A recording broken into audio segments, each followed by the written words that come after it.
ตัวนี้ชนะยังมีตัวอย่างเวลาครับเปิดใบไม้นี่จะเห็นตัวนี้แต่ยันแต่คนไม่ได้อื่นเห็นป่ะ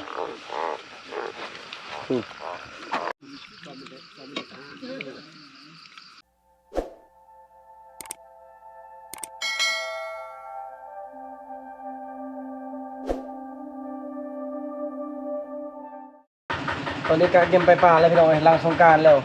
บ่เห็นการขอโทษน้ำลายเด้อที่บ่ได้ลงคลิปลายมือแล้วเป็นอาทิตย์แหละเนื่องจากใครเครื่องสงกรานต์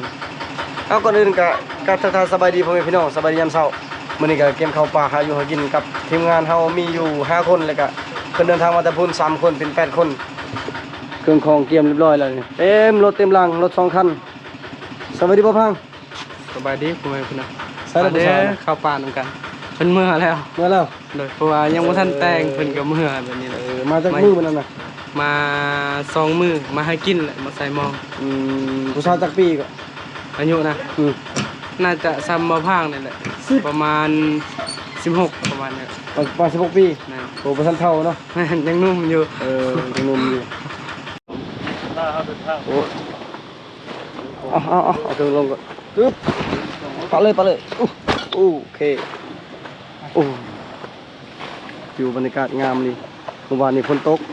บางแห่งทั้งตกทั้งเงินมาเก็บตกเมื่อวานนี้นะเมื่อนี้ก็คือให้พี่น้องเพิ่นมาส่งขี่เรือลำนี้ลำใหญ่เรือไอติแล้วก็เอาเรือเขาเองไป2 ลำเลยเพราะมื้อนี้มีทีมงานมาแต่พุ่นนั้นเดี๋ยวก็ลองลุ้นน้ำกันแหละเพราะว่าบ่เฮียงก็ช่วงสงกรานต์นี่ค้าขายเครื่องกับเมียกับน้องนุ่งแล้วก็เลยบ่ได้ถ่ายคลิปให้เบิ่งมีแต่บัดนี้สิกลับมาสู่มันปกติแล้วบัดนี้เข้าป่าหาอยู่หากินคือเก่าสบายดีสมอนปิดหน้าปิดดังนะเดี๋ยวนี้ยันแต่ดำยันแต่แลเนาะเป็นได้ดำคันดำแล่ผัดเบาบ่ซื้อเครื่องซอยเนาะนี่ก็พอแห้งเลยก็จะได้ขายเครื่องนี่รู้สึกจังได๋ม่วนอยู่ม่วนบ่ได้หลายบ่ได้หลายอยู่พอสมควรก็บ่คิดว่าสิได้คำนี้ถ้าบิดกังวลยันบ่ได้ขายบ่ได้กังวลอยากนอนนำเงินก็บ่ไหวแต่ก็บาปเพิ่นบ่รับบ่นอนพี่น้องดังย้อนนำเงินทางลับพร้อมในคืนนี้นั่นอ้ายเรานำจับอึ่งขายได้500,000แล้วบ่ได้มาเมื่อยนะกับมื้อคืนนี้ยังเวียกบ่แล้วตัวนี้คือลำไยไปก่อนเลยไว้ก่อนเขาสินำไปนำหลังเพื่อน้อยเมื่อนี้ไปหลายๆคนเลยนะบ่เดือนบ่พางห้องไผ่แล้วก็แซลมอนโบเฮียงมาตาบานคนหายมาตาพุ่นงานเพิ่น3 คนแต่ก็ให้พี่น้องไปส่งเพราะว่าเรือนั้นเพื่อเฮามันทำบ่ได้นะทางน้ำก้นกับช่องทางและเครื่องของก็หลายอย่างและเมื่อวานนี้นะพายุมาเก็บตกพายุลมแรงเหลือโอกาสเสี่ยงมันนี่นะเพราะว่ายินข่าวว่าคนยังสิตกอีกนะเลยเอาความปลอดภัยไว้ก่อน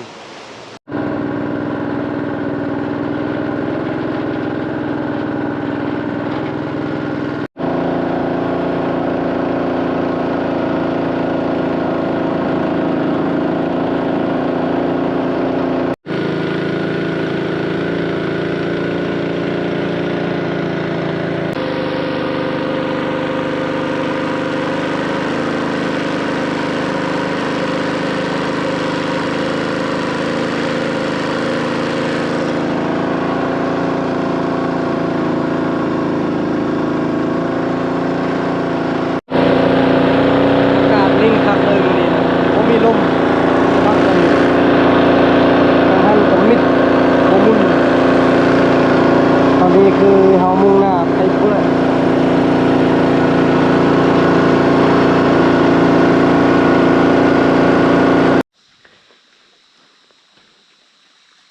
ก็จะเพียงตกคักเลยนี่บึงน้ำนี่น้ำหุ่นเป็นไหลเมาก่อนแห้งคักหน่อยเนาะนี่น้ำนะปุ๊ปลาตัวแรงนี่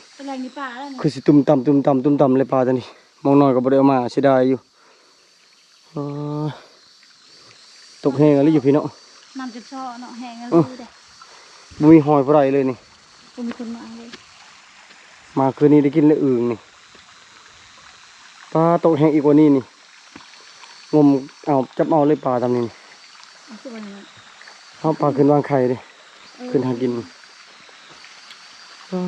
ตาสะออนนั่นนี่เพิ่งนำนี่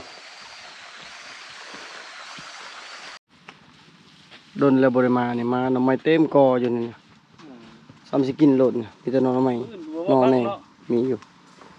สบายคงอยู่คงกินนี่มาหอดกระมานโลดนี่หน่อแหนงก็มีนี่สบายดีไอ้ จ้าสวัสดี โดยซื้อซองนั่นได้ บ่าวเกิดวันป้า บอกเกิดวันป่าโอ้เคยเห็นอยู่เลย ไปน้ำบ่าว เอ้า ไก่ บ่ ทีมงานบ่าวไก่บ่าวแอดแล้วก็พอ ไม่ บ้าน ให้ น้อง ไม่ให้ตัวจริงผัดหล่อก็เลยบ่ตกปลุกแล้ววันนี้นะ จับบ่ได้บ่ จำบ่ได้อะไร ครับ บ่เห็นหันคือว่าเท่าบัดบ่จริงตัวจริงก็บ่ได้เท่าได้นี่อ้อๆอยู่ ฝากติดตามชอบบ่าวเกิดวันป้า โดย จ้าจ้า ครั้งแรกเลยเนาะมาเมืองนองนี่ จ้าจ้าครั้งแรกในชีวิต โดย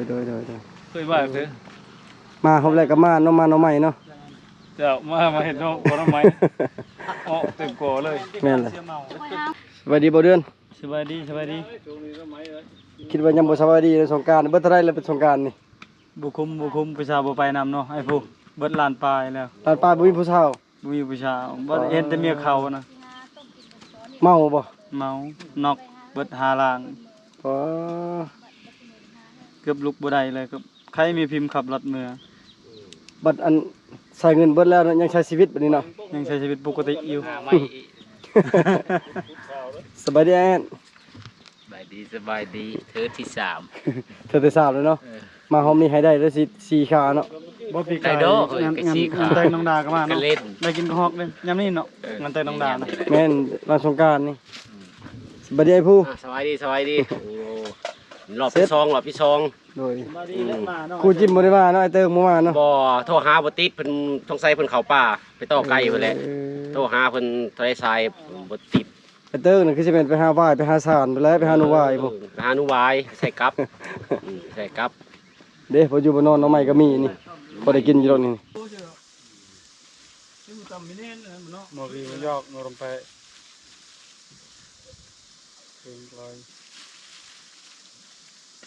ได้อยู่ก่อนโชคเอาโดนแปะแล้วก็เราจิอังจิอันดงให้มันระเบิดอังจิเบิร์นดีกว่า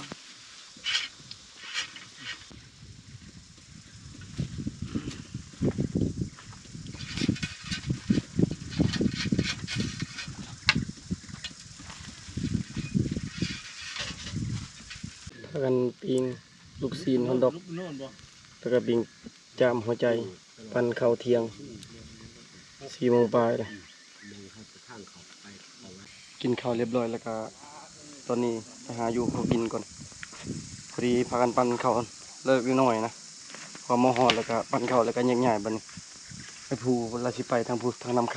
ำส่วนบ่เดือนมันผู้เลาะขึ้นทางบุญห้วยนั้นขึ้นบุญหาแลนทางบุญแล้วบุเฮียงก็ขึ้นไปทางนี้คำใส่กับหัน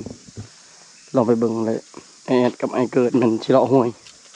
บ่พางกับเอ้ยไผ่มัน2 คนเหมือนพากันใช้มองปาดนำนี่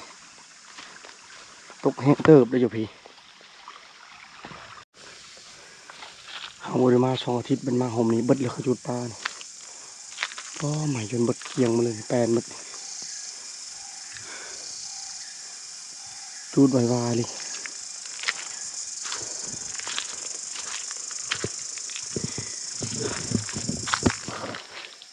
อันนี้คือโคเซียนะลาหาอยู่หากินพอจุดปลานี่สัตว์มันหลักเลยสัตว์น้อยมันก็ตายแต่ข้อดีของมันก็มีอยู่หากินง่าย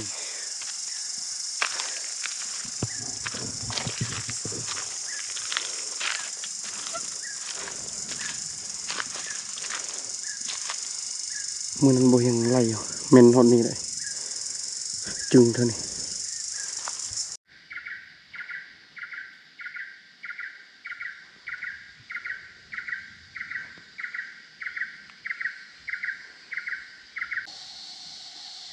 โอ้ยเสียงอึ่งเผาหรือเสียงเขียดนะห้องทำห้วยนะ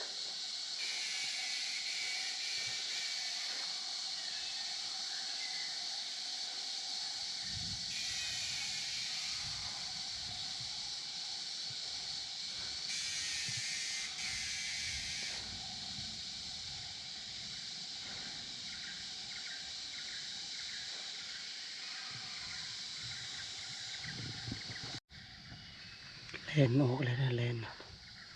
น่ากินมื้อเช้าในรถเนี่ยตอนนี้น่าจะขึ้นต้นไม้แล้วเพราะว่าฟ้าห้อง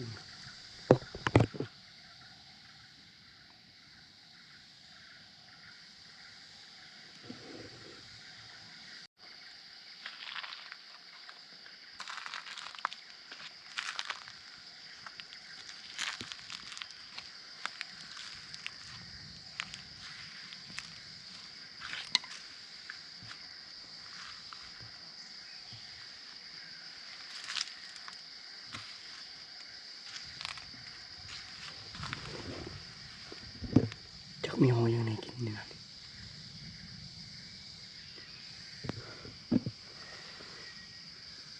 คือชิบะแมนลิงทำเบิ้งจนเบิดลำกินนี่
อยู่ใช่เลย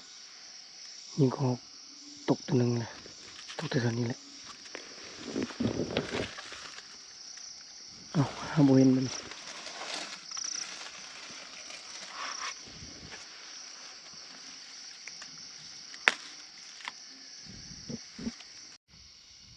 เอ๊ะมาแล้วเก็บเต็มแหลกแล้วนี่เก็บตัวแรกได้ก็ฮอกเลยน่าจะว่าช่องโตนะได้ยินเสียงมันนะตัวหนึ่งไปทางไหนโบงนี่ได้ตัวแรกตัวเมย์ตัวใหญ่เลย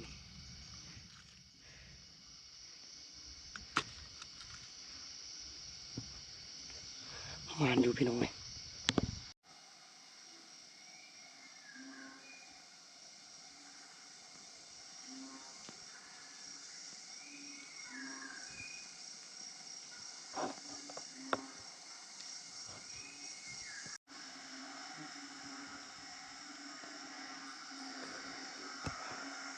ตัดลงไปหาหวยหาจับอึ่งจับกบจับเขียดก่อนคำจะลงการฮอตบอลเลย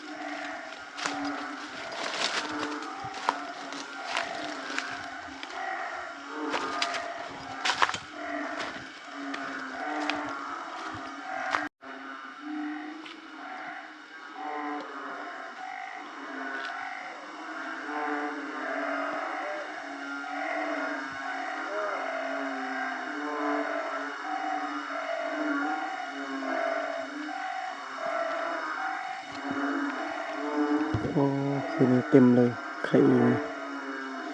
เดี๋ยวนี้อึ่งยังไม่ทันออกไปทำอยู่ได้ยินเสียงแต่ยังจับไม่ได้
จะได้เมื่อยอยู่บ่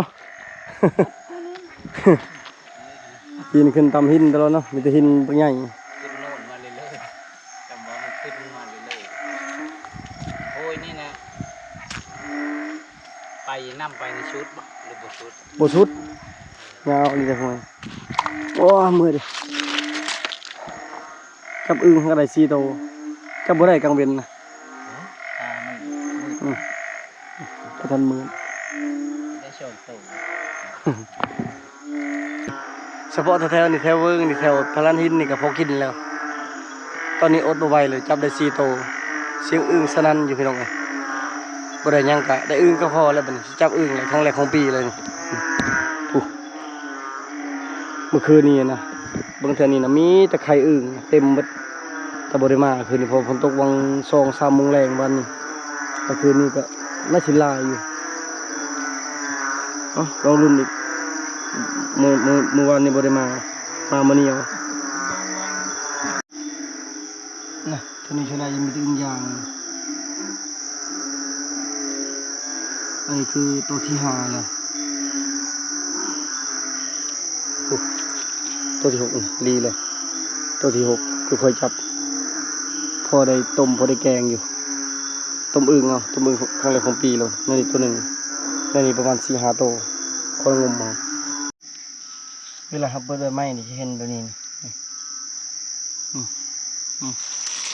อันนี้คือเขาบริวางไว้เลยเขาลอกใบไม้ออกแล้วมันก็สีบุยมงลีเลยอันนี้คือน่าจะได้ตัวที่เก่าที่10เลย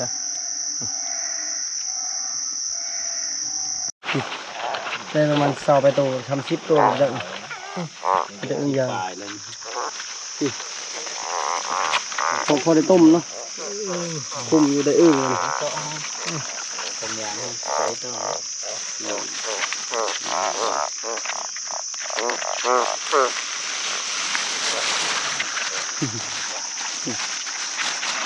เวลาเติม ต้มน่ะลือมองมัน เตือนี่เลยเตือขึ้น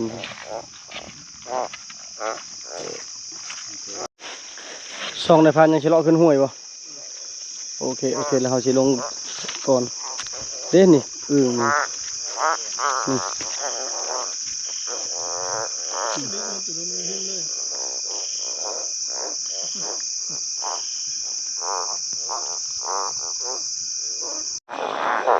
ันจะเห็นลงมาอีก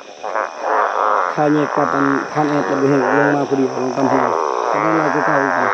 เป็นสีทองทำกันตัวหูบ่ไหลทำกันใช้เงี้ยตัวตัวนี้ได้นั้นประมาณ4-5 โลรวม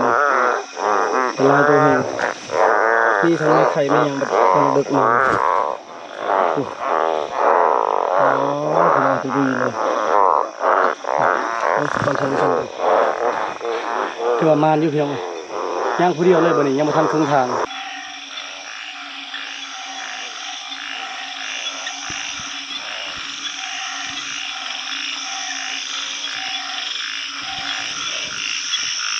ว่าตอนนี้ได้ลายแล้วพี่น้องลายดิอะไรของปีลายปีแล้วที่บ่ได้ลายปานนี้มันเลาะเก็บเดียวเลยทอน2 เทื่อทอนใส่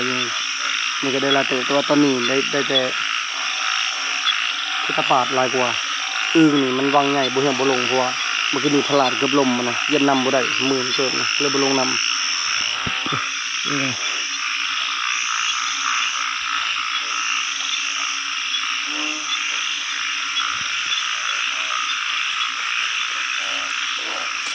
นี่ลายกลับมาฮอดบอลแล้วพี่น้อยฮ้อนก็สิมาฮอดเพราะไปบักใกล้ตอนไปน่ะขึ้นไปทางบกลงมาทางห้วยไปดิเลาะห้วยลงมาเลยได้ลายเติบได้นี่อันนี้ก็เกือบครึ่งแย่งแล้วนี่นี่อันนี้ก็บ่แม่น5-6 โลบ่นี่แล้วก็พี่อันนี้คือจับล่าสุดนี่เมื่อกี้นี่จับเกือบเต็มนี่แล้วก็ทอกใช่นี่แล้วก็จับอีกเทื่อที่2ที่3มันออกจากแย่งแต่ทีมงานเฮาก็มานป่านี่ทีมงานแซลมอนของไผ่แล้วก็บ่พังปลาไหลไก่นี่เริ่มวางไข่แล้วนี่วางไข่เป็นทองแน่นปลาไหลไก่2 ตัวนี่อันนี้ก็ปลาตอง ปลาบู3โตผู้ปลาปากปลาสะกางปลาก้าปลากินหญ้ากระทึกนี่โอ้มัน14ผู้ปลาบูนี่มาแล้วลิได้หลายอย่างอันนี้ได้อึ้งจับบ่พัง ทั้ง3คนนะ โอ้กำไรอะไรเจ้าเนาะ โอ้กำไรแล้วเนาะ เปลี่ยนเด้อมื้อหน้าเด้อ บ่เปลี่ยนนี่แหละคัก มื้อหน้าขอยอีกสิพาน้องไผ่ไปใส่หมองนี่บ่ได้แล้วจะไปกับไผ่ไปดีมั้ยเปลี่ยนกันมื้อหน้า วนๆแล้วก็มา คันเอาเลยไปเลย โอ้ ไปเถอะเลย นี่หมู่แล้ว เอาชนกันออกไปเลยเครียดคนน่ะนี่ชนกันเลยนี่ คู่เพื่อนเว้ยคู่เพื่อน เด้สมอนก็มาฮอดเลยไปจะได้บ่พังพาไปทางนั้นแน่ จับกบเอาแม่นดีเนาะบ่พังเนาะพาไปเที่ยวที่นี่บ่ได้แล้วลุบแล้วข่อย ต้ นี่ องพาไปเจอหมองพาไปจับอึ่งพี่ขึ้นชายนี่กับบักไก่หนึง บ่ จะพูดกับใครขยอชิฟังพูด เราพังพากลับลงมาเขาเลยเขาเจอไปทางหน้าน่ะยิงไฟมาแล้วเห็นไฟบ้านเฮาเนี่ยเขาเราแบบมีคนอยู่เนาะ น้องไผ่ก็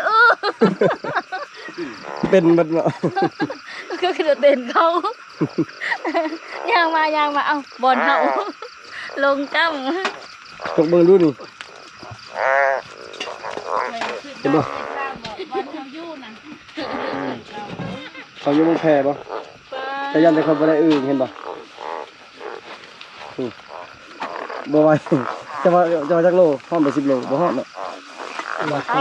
8โลนี่บ่ต่ำแล้ว8โลเนาะ ประมาณ8 ลูก ข้าวเสือ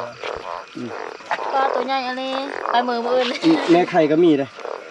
คันดุนะฮะอยากแยกแบบ นอนไอเติงเนาะ เอาเขียดตะปาดออกเลย หาแต่ก็บ่ติด ที่กระปัดเก่า เอา ไอเติงติดอยู่ โอ้แม่ใหญ่เลยปิ้งเฮ็ดแห้งก็ได้ แม่น แต่บ่อยาก ไอเติง โอ้ยแซ่บเพิ่นสิพากิน แล้ว สาวหนุ่มแล้ว เฮ็ดแห้งได้ เขียดตะปาดลายลิบ่เป็นฮอด4-50บ่จักมีแต่แม่ไข่ เพิ่มอาบน้ำจะเพิ่ม ถ้าเขียดตะปาดเท่านี้แปลกเลยเด้เจ้าสู้ขนาดเลย คือเจ้าเลย แม่หนึงน่ะตัวผู้7โต แม่นึงตัวหู7ตัว คันเจ้าแบบนี้ค่อยทำบ่ได้เลย ถ้าจะเป็นเขียด เคยกินก็ได้คนละกินนั่นเอง นี่ปลาได้ลายอยู่ปลาแซลมอนน้องไผ่บ่พางโอ้สักปัดจักปลาทางไหนแล้วบ่พางปุ๊บแล้วผ่าไผ่ไปตัวทีบนี่มื้อหน้านี่เปลี่ยนแล้วมันน้องไผ่มามื้อหน้านี่ข่อยสิพาไปใส่หม้ออยู่วังหมดเลย ผมได้บ่อยู่ดอกวาง พี่จะได้ผู้ม่านอยู่บ่ บ่พอยังบ่เฮ็ดหยัง เออ สิได้ อันเห็นบ่นำคำน่ะ บ่เห็น โอ้ย มันไผ่ใหม่มันแปลนเด้มันแปลน เลยลงทาง บัดลงมันลงมาถึกลงกายมัน อืม ลงกายมัน เอามันยังอันนี้น่ะแกเงา เป็นปิงอื่น เก็บได้ แต่เมื่อยเป็นแกเงาบ่ผิดน่ะ สิได้ไอ้ผู้บ่ได้กินปิงอื่น ซีมก่อนอืม มานอื่นพี่น้อยอึ่งระดับ7-8โล9โล ตัวผู้7ตัว โอ้ยมานคักอะไรเกือบเต็มแยงอะไรทั้งปีเลยจับนี่ประมาณ 2-3 ชั่วโมงอึ่งลายอยู่น้ำหักอึ่งลายอยู่น่าเฮ้ยเอานั่นเอากระห้องในกระเป๋านะนี่ในกระห้องนั่น โอ้คือมันแท้มันเนี่ย มานาลีไปผู้เดียวไปกับเจ้านะบ่ได้แล้วไปกับเจ้านี่เจ้าน่ะเหมาะสมแล้วอยู่นี่ ไปน้ำนี่โอ้ย กินนกน้อยตัวนึงก็ไม่ได้ ลมลุกคุกคาน2-3 เทื่อบ่ได้ได้หยังเลย กระเป๋าทางในน่ะว่าทันแหละแต่ว่ามันทุนอยู่บนนั้นอย่าว่าเฮียเลยยังอยู่ระวังมันครบได้ยังเป็นนะหอกตัวใหญ่เลยก็หอก เนี่ยอย่าดูหน่อยตุ้ยๆเนาะ เลือกเอาแล้วพอสิไปเอาตัวน้อยชัมปูมือมันก็บ่อิ่มเลยเนาะ บ่เจ้าก็ไปใช้มองใช้ปลาใช้มองใช้เบ็ดน้ำมะพร้าวอยู่บ่ ไปเขาก็นั่งรับอยู่กลางเหอะนะ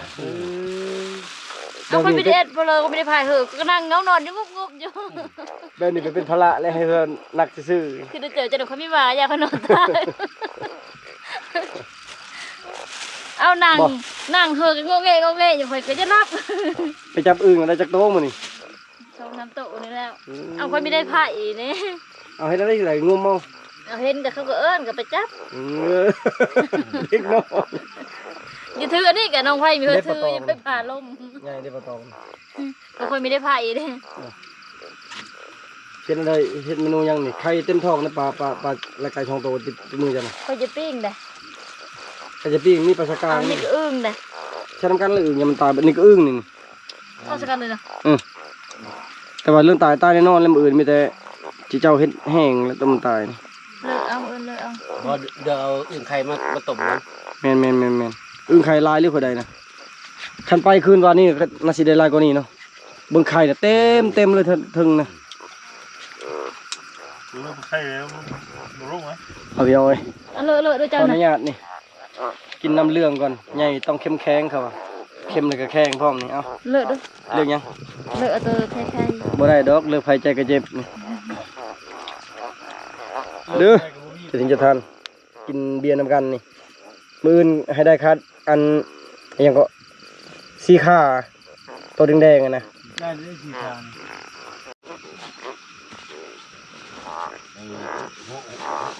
กินแตะปลาแล้วลืมพ่อลืมแม่ความแซ่บ กินโลดดีของกิน อึ้งลายอยู่บนนี้นะ ตัวนี้ จะบังอึ้งนี่ ใช้ แล้วอื่นหอบอีก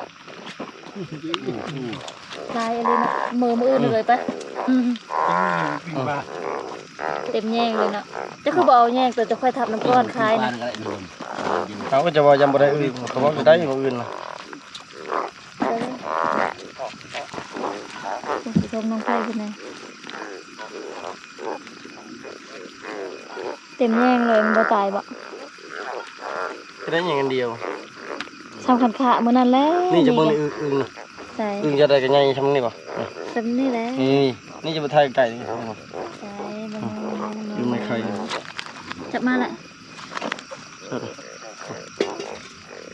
ใหญ่เลยตะบุตะปิ ง่ายเลย หน้าคือแก้มคือแก้มเจ้าเลย ว้าว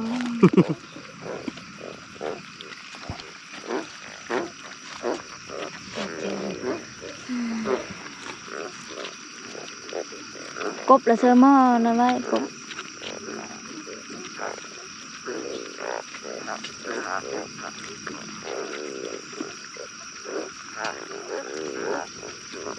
แยกอึ้งตัวนี้แยกอึ้งแยกเขียดเพราะว่ามันตายเบิดทุกอย่าง ก็คือจับมันก็อึ้งนะคิดกับป้านะมันเอาเลย เอาเลยจับเบิดเอานะ ควักหน้าน้องไผ่ตีนเลยยาวๆนึง เขียดตะโอดก็จับนะเขียดตะโอด อยู่แค่ตะโกนกับป้าเอาแต่อึ้งอย่างเดียวแล้ว ค่อยน่ะน้องไผ่เห็นก็เอิ้นไปจับบ่พางเห็นก็เอิ้นไปจับ ขั้นตอนขั้นขับเอิญบ่ได้เนาะ บ่ได้จักโต ไม่ได้ละแกมเจ้านี่ หืมมีแม่นค่อยงามกว่านี้ น่าฮักเบิ่ง แข่งทาง ฉันอึ้งกินอึ้งด้วย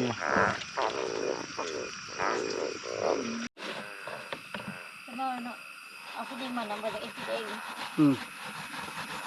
ปลาเห็นได้กินเฮ้ย ปิ้ง เพียงบ่เพียงแล้วก็เห็นได้เนาะเห็นได้เนาะ ก็มีแต่ปิ้งนั่นแหละเขาบ่โดนปิ้งกับช่องโตบางใหญ่เลยปลาบูเด้ ก็จุอ้ายเพิ่นแกงอึ่ง บ้านอยู่บนนี้เนาะ ตบอึ่งบ่แกงอึ่ง ได้ทั้งอึ่งได้ทั้งเขียดได้ทั้งกบได้ทั้งปลาได้ทั้งกระหอกไปไกลอีหรือได้ไปมันนี่นะ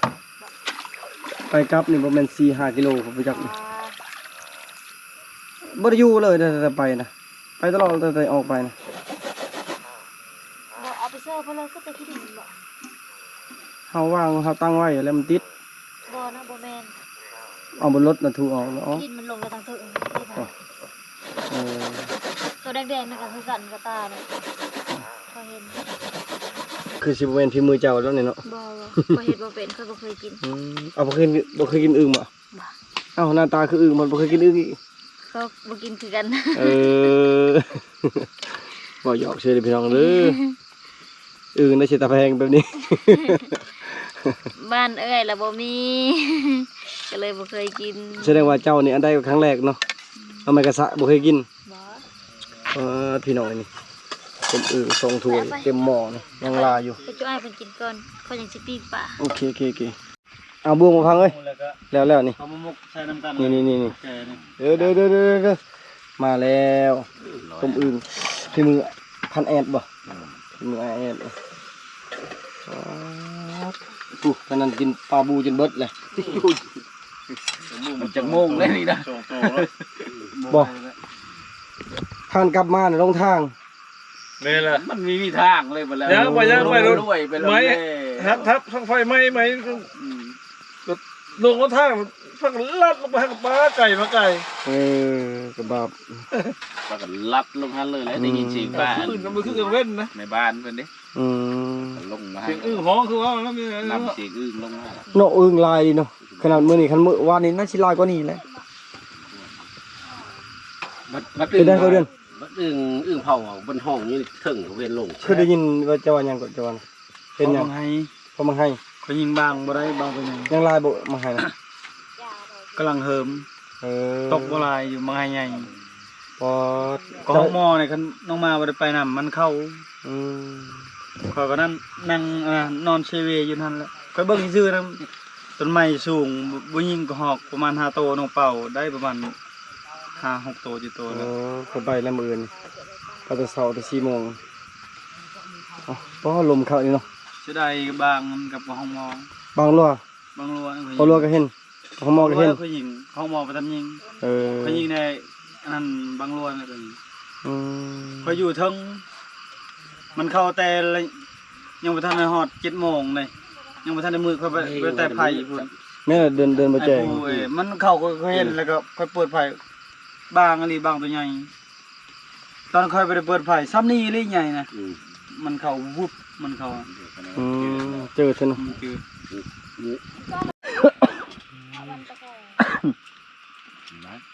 ไม่ตะโกตังเหมือนตกเลยนะ มาเด้อต้มอึ่งกันนี่กินต้มอึ่ง ไม่ตะโกโต สองถ้วย เลยนะ ทางนั้นนี่ ไม่ตะโกจะพังนะ มานะ ทำไมพี่น้อง กินแต่ กินข้าวน้ำกัน ไอ้น้องชายนี่ผู้หญิงบ่ทันกินยังเฮ็ดกินอยู่ชาวมอนยังปิ้งปลาน้องไผยังปิ้งเขียดอึ่งยังอยู่ในหม้อนะเอากินก่อน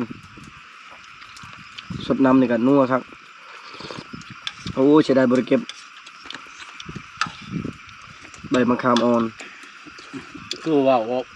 อยู่เก็บแบบคำมองตบอึ้งว่ะ เว้าอยู่มาแล้วลืมเขาเว้าอยู่กับสมอนเว้ายันบ่ได้แล้วยันเฮากิโม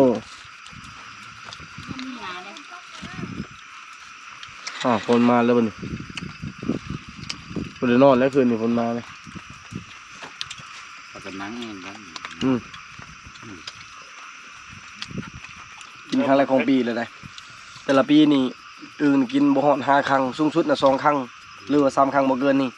ไปเลยแล้วมันก็เบิดยามพอปีหนึงมันก็ออกวันเทื่อหนึง2 เทื่อนี่แหละมันออกเป็นฤดูนี่เด็ดปลาแซลมอนนี่สุกแล้วปลาสกาวนี่ โอ้ยตีนกับตีนปลากลางลาย บ่หลายบ่หลายปานใด ลายไปเลย แซ่บอยู่เด้ปลานี่เจ้าหันมักปลาบ่ ตีปลาว่ามัน กินด้วยกัน อึ่งกินคือกันอึ่งมีจักประเภท มีจักแบบมีจักรุ่น มีจักยี่ห้อ อึ้ง อึ่งก็อึ่งอึ่งย่าง นักประ อึ่ง พาน เผา ถามกี่ดีว่าเอามาหนึ่งเสียงยังกบข่อยบอก ชื่ออึ่งก็กบว่าชื่อกบแท้บ่ฮู้ตัวนั้นนะ กันมีได้โคกับบูจ้ะ บ่ได้บ่จักอะลีแล้วนี่นะ ดีเลย อยู่บ้านนอกอยู่ห่างไม่ได้ไปแนวนี้ฮะนะก็เลยบ่ฮู้ มันอยู่ใกล้ความพัฒนานะมันบ่มีอึ่งบ่มีหยังนะเท่านั้นนะอะลีแหละถ้ามันดงนะขนาด5 เขียดยังบ่อยากได้ มากินข้าวนำกันนะ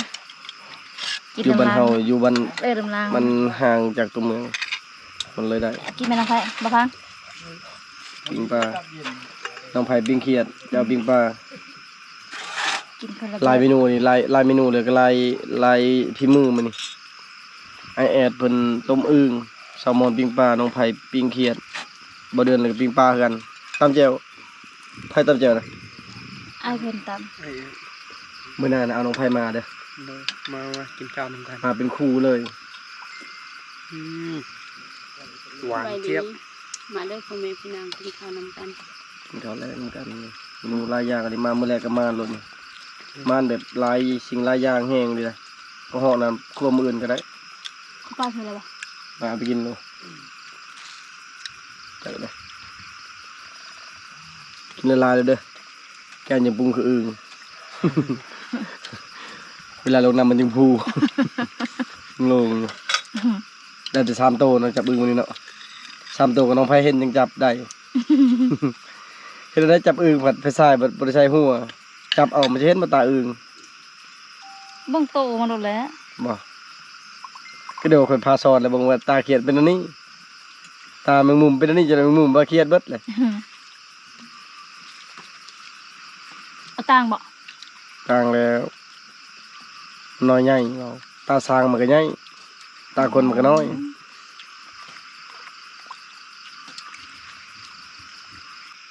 สาเหตุที่มาเข้าป่านี่ฟังเสียงเขียดเสียงกบเสียงอึ่งคันไปจับต่อกันยังได้อยู่แต่ว่าเฮาก็ได้หลายแล้วแบบนี้แหละมาเข้าป่านะอาหารนั้นมีแต่หอมนี่แหละที่ว่าเอามาแต่บ้านแต่ละเทื่อช่วยหลายอาหารนี่มันหาเอาทางนาก็ทุกเทื่อที่มามันก็พอมีแนวกินนะพอแล้วแต่ละขาบมันมีหลายอย่างเขาจะเฮาดุออกจากแคมป์แล้วก็ได้โลดเป็นซานเป็นวายเต้าหน่อไม้แล้วก็พวกสัตว์นี่แหละหลักๆก็วันนี้ก็พอได้อยู่ได้หลายอย่างก็ฮอกกับบ่ทันได้กินฝนตกพี่น้อยคันตกซ้ำนี้ใครยก ยันจะตกแห้งกว่านี้แล้วบัดนี้นอนลำบากอยู่แต่ละคน ตอนนี้ก็เกี่ยมพากันรับพากันนอนแล้วแต่ละคนมีแต่มื้ออื่นเช้าคอยลุยกันใหม่หัวสิไปทางใดว่าสิไปทางกูให้แต่บ่เดือนสิไปกับไอ้ผู้แล้วบ่เฮียอาจสิไปทางถึงพุ่นแหละมื้อเช้านะไปหามังไห้ไว้นะเอาสำหรับคลิปวิดีโอนี้ขอจบไว้เพียงเท่านี้ก่อนก่อนอื่นก็ขอขอบใจพ่อแม่พี่น้องทุกคนที่เป็นกำลังแห่งใจเข้าติดตามในคลิปต่อไปพี่น้องบาย